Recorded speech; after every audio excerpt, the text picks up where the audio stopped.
Hello and welcome back to another episode here on Riverbend Springs.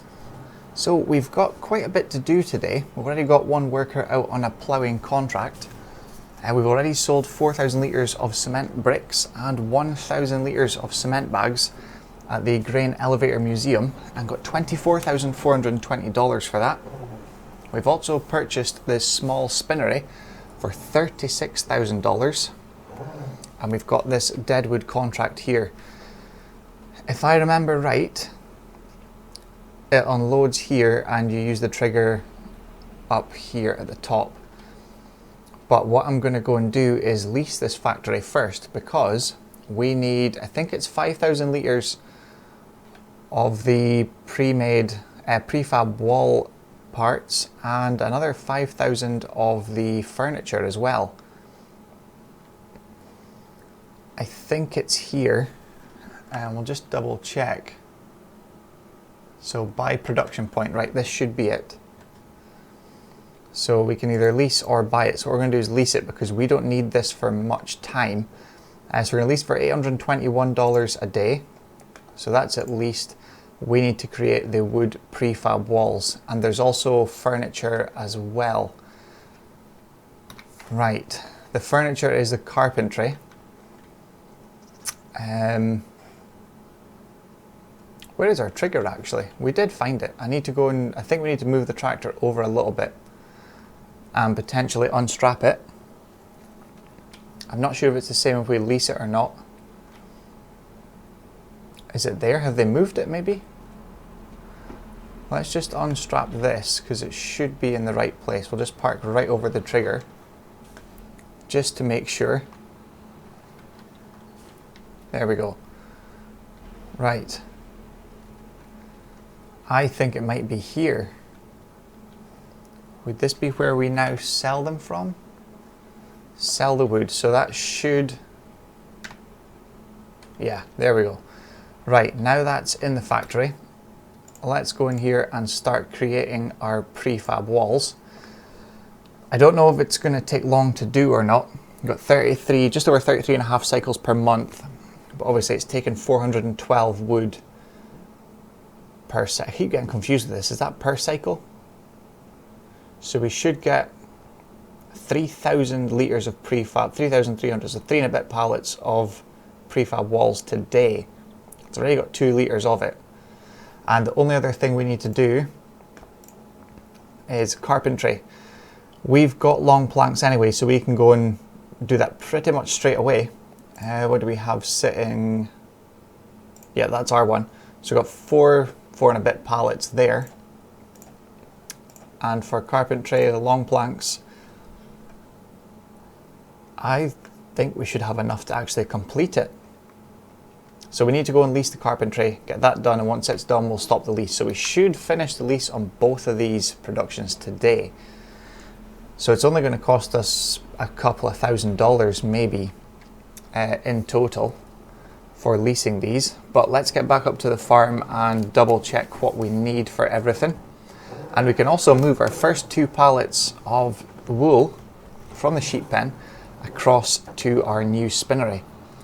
And we'll just have a quick look as well. We've done the deadwood contract and it is in our productions now. So we've got 14,000 litres in there. So let's complete that one. So we've got $1,000 because we leased the equipment.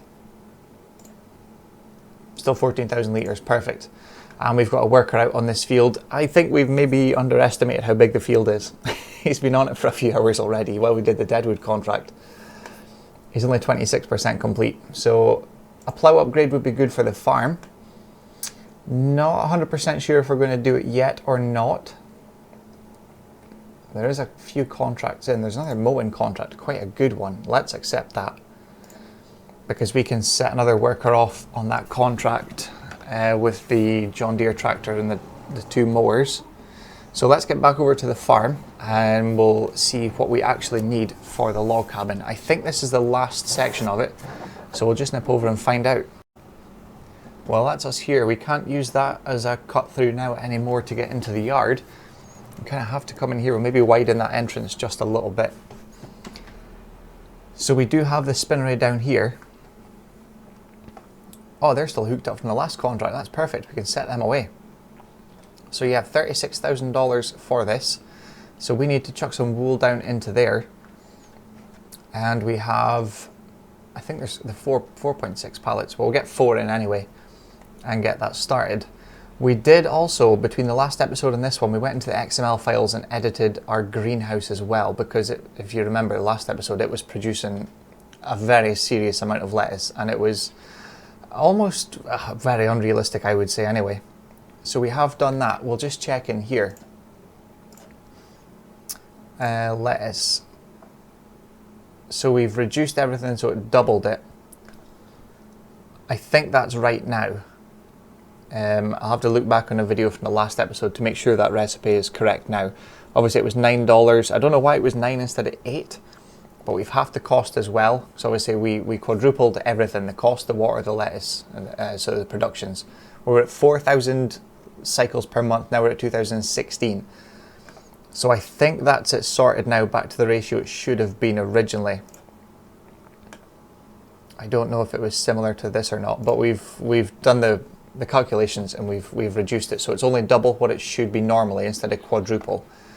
And for here, 4,000 litres of prefab wall and 6,000 litres of furniture. So first up, we'll get that tomorrow. We get it sold, and we need to grab our new water tanker as well. I say tanker, it's still a trailer, it's not big enough, although we should have maybe opted for a bigger one with a loan to get a truck as well. I did look for a fast track as well. There is no such thing as fast tracks in this game. There's no JCBs, which is kind of annoying because we should have used a fast track to hook up to the likes of this log trailer or to move products around. But we don't have any, so I don't know if there's any mods out for it yet. I haven't actually checked in a couple of days now. So I think what we need to do is use this trailer for now to move stuff until we can get a truck and a flatbed trailer, but we need to keep this trailer for bales. So what we need to do now is set a worker off for the mowing contract. We're going to swap to that trailer because we'll need to move things around, and we need to, in fact we can probably do that now before we set the worker off. Put the front loader on, move the pallets about that needs to be, take our wool down as well because we need to get that started processing to see how long that takes. Then we'll get the worker set off, and then we can see how we're getting on with the ploughing contract. So we'll see you in just a second. Hopefully we've got some prefab panels ready to go and potentially some furniture as well. Hopefully we can get it completed today and get them up into the log cabin. I don't know if it is going to be finished today though. It's going to take probably quite a while to run through all of that, but let's get this stuff loaded up and get ready for what we need to do today. Well, here we are at the carpentry now. We have 5 pallets here. I think it's this one. We'll just double check before we... So by production point. So lease this one. So another $821 a day. That's it now here, and we've got planks long. So if we activate that production, it is missing the materials, but if we pull forward a little bit, that's the rain on very heavy now as well, so that's not ideal. That should be taken in now. Yep, perfect. So it's starting that already. So we'll just leave that running. We'll see how this one's getting on now. Oh wow, we've got 221 litres already. We will need more wood though, so I need to go and take more trees down if we can from in here. I was wanting to leave a little line at the front to kind of hide it, but to be honest, we don't really need it. It's going to make more space for the chickens because this is where they're going to go. And we can actually deforest a little bit in here, but we'll plant a few more at some point. We could potentially take some out of the sheep pen as well. I don't want to try and take down any more trees in our yard either. We could take more down from here. I know there is still a few left beside our stone factory, so that is a possibility as well. But we'll take a look into that. Just now we're going to go back to the yard and kind of just wait and see what we get from when the first few pallets are ready. Take them straight up, put them into our log cabin and see how long it's going to take to finish. But let's crack on with today and see, we'll maybe get another deadwood contract and see if we can get that done, get us some more wood.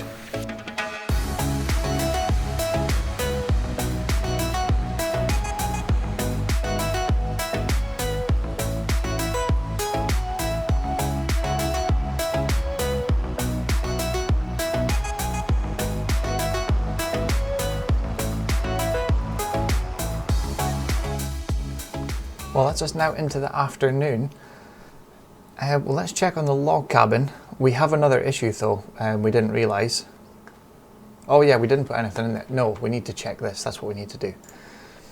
I'm thinking of things and they're not even ready yet. So carpentry, we've got 686 litres of furniture, that's not too bad. And 712 litres of prefab walls as well, so it's doing pretty well. We did another couple of contracts as well, so we did the weeding contract in field 31. Obviously this was all using our own equipment, so $6,091. Cultivating field 2, $5,024. And finally cultivating field 50, $6,080. So let's have a quick look and see what else there is. We might not get anything else done. There's a couple more there's a lot of harvesting contracts. There is peas, but it's not going to be the weather for harvesting anything soon. Because if you can see on the top right, in fact we can go in here, we have a tornado coming through between 7 and 11 tonight. And the next issue is our oat field. It's ready to go. And we still need to fertilise, I'm pretty sure, both grass fields. Yes, we do. So we need to fertilise both grass fields, harvest field 20 before this tornado comes through. And we also need to take a load of stones, or maybe 2, potentially 3 loads actually, because there is quite a bit sitting in there. We've not kind of dealt with it today. So yeah, we're just waiting on that stuff from the sawmill to come down. We did top up some more water in the greenhouse. So let's get this warmed up and getting ready to go, because we've only got just a couple of hours to get this done. And we'll probably use, in fact we could probably set the John Deere off. We'll get it ready to go for a worker. We'll get that fertilising both of our grass fields, because I'm imagining they are going to be ready to harvest tomorrow.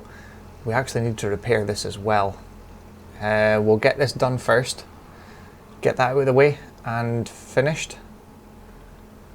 Then we'll start with the harvest. Oh, we don't want to be there, that's the edge of the building. I'm not sure how much it's going to take. I know it uses it quite quickly. In fact, you know what? We will set this off on a worker, and we are going to upgrade our fertilizer spreader so we can get a better working width. But for now, let's get everything ready. What are we going to use for the trailer? We could potentially put no, we'll use this one. Put this on our trailer because we need the fence. We need to go and get that going. We need to get that onto the rock trailer and get some stones moved. So let's get that done, and we will see later on. See if we can get another snapshot of the tornado coming through, and we will see how we're getting on with the oat harvest. Should be done by then. It won't take too long, it's not a massive field. We could potentially see about cutting a few more trees down and get that chicken coop in, and obviously that new fertilizer spreader as well. So let's go and get it done.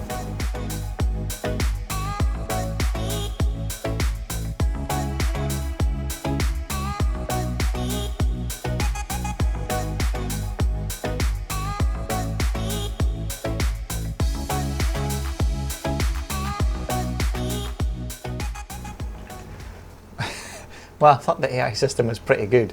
Yeah, he's just parked right where we need to be. So let's move this and get the harvest underway. That guy is away down to fertilise our other field. We'll just leave this somewhere there. We'll leave it running because we're going to need to jump in it again pretty soon. But let's jump in. We did have a little bit of a mess up here. That was me. I was doing something here, I can't remember what it was. We had the fence hooked up to one of the trailers. I think I was picking up something, and I came around here and turned into the field and completely forgot about crop destruction being on. So we will have a slight reduction in our total yield from this field, but not to worry. It's only a little bit. I don't think it's going to make much of a difference. Right, let's get cracking with this.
Well, we're up taking a look at the tornado just now, and I think you can see with that last little clip, it definitely does remove your bales. I had one left over from the straw from the oat fields. We sold the rest of them. We kept one bale. We got $14,815 for the sold bales. We kept one and left it just up there to see what would happen. I didn't know if it would just kind of funnel up and, you know, disappear, but it takes it from the ground, and I don't know what it does with it. It just eats it. It's gone. So yeah, that confirms the theory I first had when we first heard about this weather event. That I did pick that out of the list they wrote down. It said make sure your bales are kept inside. And I wanted to test it since we had a bale and the timing was right. The tornado was coming. So, yep, if you have bales, hide them somewhere, put them in a shed, tie them down, do something with it, but do not leave them out in the open because they will disappear. So it's kind of good to see that kind of element as well with it. But at the same time, if you've got a lot of bales, you don't want to be losing them. Make sure they're tied down and hidden. So yeah, we're going to go back to the farm. Probably have a sleep for today. We did take up one pallet of, we were just checking the goat's milk before this. That's next month. We had one pallet of furniture, which is already in the log cabin, and the same with the prefab walls. We've got just over half a pallet of another prefab wall ready, and almost another full furniture plank. So we're just going to leave them running overnight, although I will keep an eye out at the furniture, at the carpentry, because the way this is going, it's kind of started up here. I don't know if we can actually see it. Yeah, so it started here. It's heading kind of straight down south of the map. So that's going to be somewhere in this region, but it could vary. It might miss the carpentry, but looking at this trajectory here straight down, it's going to come right through the sawmill. And yeah, we're going to have another pallet by the time it gets down there, because it's going to take a couple of hours. I think this event here, if it starts at 7, makes its way down to sort of 10, 11 o'clock. So there's a few hours, you know, 3 to 4 hours of actually moving across the map. That field is just getting hammered there on the corner, and so is this house as well. But so far we haven't been affected with it. That's still there from last time. That's was that earlier this year? The hail damage is still there. I don't know if the broken trees are still there, or if they grow back, or what happens with them. I'm not sure, but yeah, it's going to head straight for our rented sawmill, which is there. So we need to keep an eye on that. But I'll do that. We're going to nip back to the farm, maybe get a couple hours just to relax, and then we'll check up to see where we find the tornado. Well, we've just passed into midnight now. It said it's left a path of destruction on your farm. I sincerely hope not. We're just going to have a look at this, make sure everything's okay. We were using the fast run around to get places. I don't know what it could destroy though, that's the only thing. We've still got all of them. Unless it's because of our bale. That's the only thing I can think of, is the bale is because it lifted that bale out. Because if we check the map here, none of our farmlands were hit at all. They are good to go. Oh yeah, because we're running to a new day now, so the grass is ready to go. But it did absolutely annihilate field 46. It has been hit hard. Oh well, no, it's harvested. That's fine. That's not so bad. But yeah, it got down. We were watching it. It got down to somewhere here, and then kind of fizzled out to nothing. So it did miss us at the sawmill. So I'm quite glad for that. But I think it's because we got a bale up there. I think it's why it said we had some damage in the farm. But yeah, the log cabin's coming along well. You can see there's stuff going on inside. There's already... Can we get inside it? I can't get over the fence now. But yeah, the log cabin is coming along. We've just got pallets of furniture. No, that can't be true. We had 6 pallets of furniture to put in. And we've had 1 prefab wall. In fact, they will be ready. Let's have a quick check of that. We're just checking up on the greenhouse. We have 11,000 litres of lettuce that we could sell. We do need to put more water in though. I think there is another prefab wall sitting there. And furniture, I think there's a pallet and it's almost got another one. So we're going to fast forward it in the morning, see if we can pick up maybe 2 pallets of furniture and 2 of the prefab walls, take them up. But tomorrow we'll do that first. Then we will pick up all these lettuce pallets, take them to sell. We will sell all the goat's milk at the same time as the lettuce. We need to take any wool down from the sheep pen, check their feed and get them ready. We did get, where are we? Oats. We got 22,759 litres of oats. I'm not sure whether to keep it or sell it in December. I don't know what we're going to do with it. I don't know if we've got animals that will take it. But we'll see you all again in the morning for the next episode where hopefully we're buying a new vehicle and some equipment. So thank you very much for watching. Hit that subscribe button, and if you liked it, give it a thumbs up. And until the next one, thank you all very much for watching. I hope you enjoyed it, and we'll see you again soon.